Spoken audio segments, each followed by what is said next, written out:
Hello friends, welcome to my new video. আজকে হঠাৎ করে কম্পিউটার থেকে বেরিয়ে প্ল্যান হলো যে মেলা থেকে ঘুরে আসি, তাই চলে এলাম মেলায়।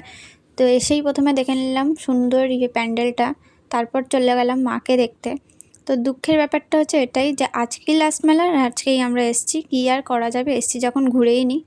তারপর দেখতে চলে গেলাম কানের, নিই একটাও কানের, যেহেতু তাও দেখে নিলাম কি সুন্দর সুন্দর দেখো কানেরগুলো। তো দেখেই চলে গেলাম হচ্ছে এই যে এরা কাপ কিনতে গেছিলো। অ্যাকচুয়ালি কী বলুন তো, এরা সাংসারিক মেয়ে, তো সংসার ধর্ম ছেড়ে এসছে মেলায়, আর কী আর করা যাবে, কাপ দেখছে। তো দেখে ঠেকেই চলে গেলাম আমরা হচ্ছে এই ব্রেসলেটগুলো দেখতে। যতই এক গাদা হাতে এগুলো পরি না কেন, তাও মনে হয় আরেকটা কিনি। তারপরেই চলে গেলাম খেতে। আমি তাই ওকে দেখাচ্ছিলাম যে ও খাওয়াচ্ছে আমাদের বড়লোকস। তো যাই হোক, খেয়ে নিলাম আমরা দই বড়া খেয়েই আমরা চলে গেলাম, ও কী কিনলো বোনের জন্য। তারপরে এই ফাজলামি মারতে মারতেই চলে গেলাম বাড়ি। আজকের ব্লগটা কেমন লাগলো জানতে ভুলবেন না, লাইক শেয়ার অ্যান্ড সাবস্ক্রাইব করে